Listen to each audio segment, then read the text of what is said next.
What is going on? Hope everybody is having an amazing week. This week is looking to be a very big week in VR. We got a lot of big news this week, a lot of big games coming up, and PSVR 2 officially confirmed. Even though they're not calling it PSVR 2, they just said next generation headset.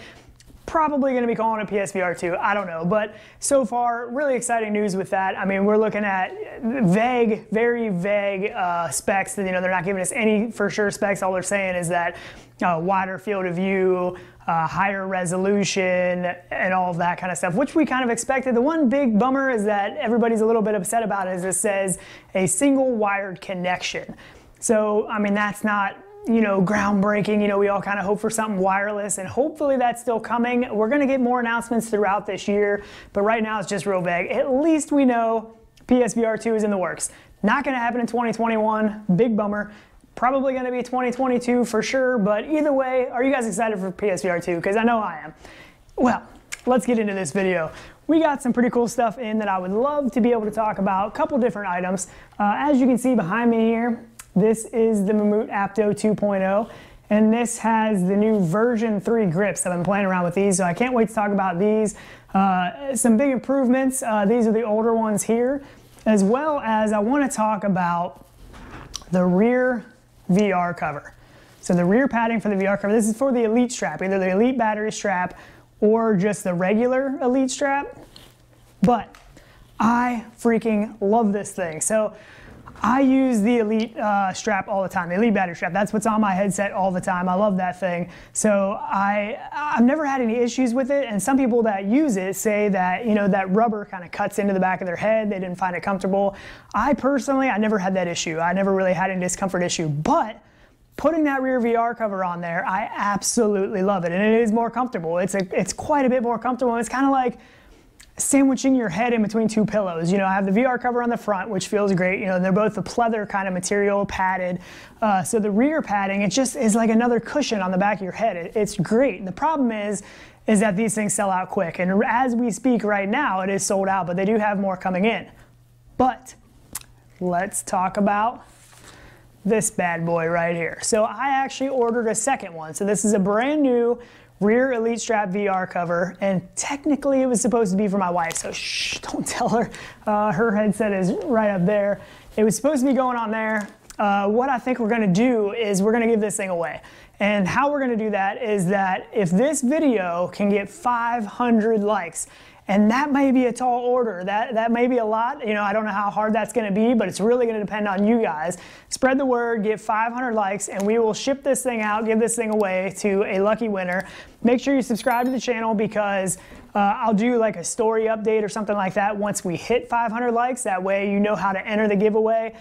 Leave a comment below, subscribe to the channel, and we will definitely be giving that away. I think we can hit 500. I don't know how long it's going to take. It might take a day. It might take 2 weeks. So make sure you subscribe, keep up to date, and some lucky winner will be getting that thing. So good luck to you. A little coffee. So let's talk about the Mamut Apto 2.0. So we have a video on this that we did a while back, and it was with the regular DX grips. These are the version 3, I believe, of the DX grips, so they're a little bit different. The way that they mount to the controller is a little bit different than the originals. When you order these things, they're just grips, so they just come as grips. You have to order the DX mounts separately if you want to use these with a gun stock. This is the magnet portion, and these magnets are ridiculous. I mean, these things are crazy strong, so I mean, even if you're not even close, it just snaps on. I love this style gun stock because the controllers always stay on your hands. You know, they're attached to your hands, and it just makes it that much easier with these strong magnets to snap them back on there and use this thing in game, especially once you get that muscle memory down. So what I want to talk about is the difference between these version 3 grips and the originals. So things are done a little bit differently. The way this kind of comes around on this design, this one doesn't do that anymore. It wraps up around and it stays closer to the ring. Now the thing that I love about these is with the original DX grips, if you have smaller hands, especially thumbs that aren't real long, even on the smallest hand setting, which is all the way out, and I don't have very big hands, I have small hands. So for me, my thumb placement, as you can see, to hit that Y button, or, you know, on this controller, the B button, for me, hitting that, sometimes I actually hit the X or the A button on accident. And that was kind of a little bit of a pain in the butt, but I got used to it to where it was really usable. Well, with this here, the version 3, there is way more adjustment available in this thing, and it gets if you have smaller hands, I mean, you can kind of see how much farther, I don't know if you can see that, you can kind of see how much farther my thumb actually comes up, and it makes it much more comfortable to be able to do reloads, stuff like that. It just is way more comfortable for me. So if you have smaller hands, the new ones are fantastic, but they're also great for bigger hands too because they're a lot more adjustable.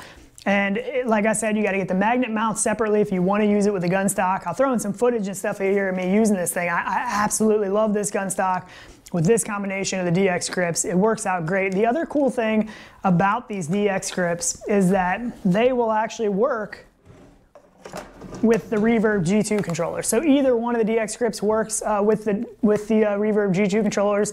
The version 3 are more made for the G2 controllers.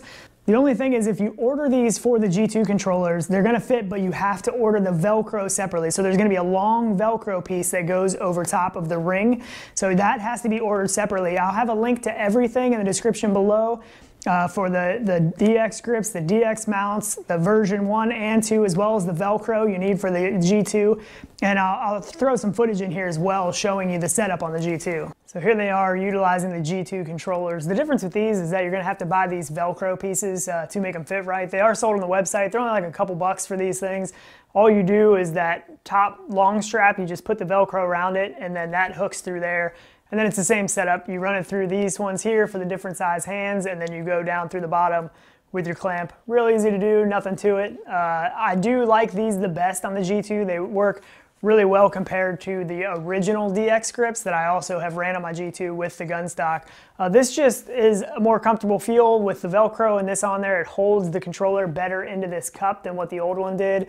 You had to have some real long Velcro to make the old one work, and it worked okay, but it did pop out sometimes. So this so far is my favorite setup for the Reverb G2. Works excellent with the gun stock, and like I said before, these you don't have to use the DX grips for the gun stock. It's just a regular grip if you don't use a gun stock. You just won't have the magnet on there, but these are excellent. These are the best ones I've tried on the G2 so far. Some other big news, I got my notes out here because I don't want to mess up these dates, but Hyperdash is coming to the Oculus Quest store February 25th, this Thursday. So if you haven't played Hyperdash, you know, it's been on side quests and stuff. It is a killer multiplayer game. It is a ton of fun. I think people are going to love this game. It is definitely a recommended pickup if you like multiplayer games. A ton of fun. Also, this week, Population 1, the Season 1 update, same day. So both these games are going to be kind of battling for your time and player base and everything. I'll probably be playing both of them on Thursday. We are going to stream the Population 1 update Thursday evening, so make sure you tune in for that. But I'm super excited for both these games. Excellent, excellent games. And I haven't played the update yet. I was actually in the beta, and I was sick when they were doing their beta testing for the Population Season 1, so I can't even tell you anything about it. But man, I'm so hyped for it. Also Crashland, which Crashland comes out this Thursday as well, and that was a game that was an early beta test build back in way back in DK1, DK2 times, I believe. Never played it or anything, but it looks really good. Kind of has that Serious Sam kind of a look. I'm looking forward to checking that out, and that's kind of a surprise release. You know, we haven't seen that coming on the Oculus store as coming soon or anything like that, so kind of a surprise release. Really looking forward to that. Some other pretty big news is the Climb 2 finally got an official release date. They've been teasing us for a while, saying big news, a game's coming soon. We've known the game's coming soon. We've known that for a long time. But March 4th, the game is officially gonna hit the Oculus Quest store. Really looking forward to that. That game kind of holds a special place in my heart because the first game that I ever played on my Rift CV1 was the Climb. So it was the first Climb. I really loved the game, the scale and the scope of things. You know, the height, I was blown away. I was totally sold on VR. That was the game that kind of did it for me. And, you know, that was my first 6 Degree of Freedom VR experience, and I loved it. So I'm really looking forward to the second one. I think it's gonna be a gorgeous game. Really looking forward to that. Another one that has me really hyped is Z-Race, and Z-Race comes out on February 2nd on Steam. And the cool thing that they're doing with this game is that a bunch of different content creators have their own ships in the game, and we have one as well. So we have an official rendered reality ship, which to me is gorgeous, and I love it. I can't wait to drive that thing around. And I think I'm allowed to tell you this, but a little teaser is that a lot of these ships that are from your favorite content creators, the voice inside the ship that kind of helps you get going and gives you tips and stuff like that, a lot of these ships is actually going to have the content creators' voices actually recorded in there. So you're going to hear the people in the ships. And I don't know if it's all of them, but I know there's a few at least. I know the rendered reality one, me and Tyler both recorded our audio and our voices and stuff for that. So that'll be pretty cool. Really excited. Might be kind of weird for me to hear myself in there. I don't know how well that's going to come across. I feel like that's a little bit weird. I don't know how that'll be, but kind of looking forward to that. And I mean, it's kind of like a dream come true. You know, you got your own ship and your voice inside of a video game, a VR game at that. I mean, it's really cool. So hopefully you guys will look forward to checking that out. Hopefully you'll fly around in the rendered reality ship and let us know what you think. Haven't played the game yet, but I will be real soon, so we'll have an idea of what the game's like and all that. So I did want to show you this little thing. So I ordered this thing on Amazon, and I just think this is like one of the coolest things ever. So it's a Divoom, like pixel art or something like that. This is like their 16 by 16 little frame. And it hooks up to your phone, and you can put all different kinds of images, all different kinds of little video stuff that plays on there. I just thought it was really, really cool, and I really want to get a rendered reality logo on there, and I can't figure out how to do it. When I try to load it in, it's like all mumble jumbled. So if somebody has experience with these things, because you can load your own images and animations and stuff onto their app, if somebody can make me a rendered reality one, please let me know, because I would love to get one on there. I can send you our logo or whatever you need, but just let me know. I think that'd be really cool. So the big thing with this video is make sure you hit that like button, because I want to be able to give away this rear VR cover for the Elite strap on the Oculus Quest 2. So make sure you hit that like button. We got quite a few giveaways coming up. We also have a bunch of new merchandise on the Teespring that's coming pretty soon. I can't wait to show everybody that. That's going to be really cool. We got a really cool artist that's been working on that stuff for us, and I honestly can't wait. So that's it for this one. We got a bunch of these vlogs kind of coming up. Let us know what you guys think of this stuff. I got a whole closet full of stuff that I want to make some videos on. I got stuff showing up like every day, so a bunch of stuff in there that I can't wait to show. So make sure you hit that subscribe button, keep a lookout for the giveaway stuff, and we will see you guys next time. Later.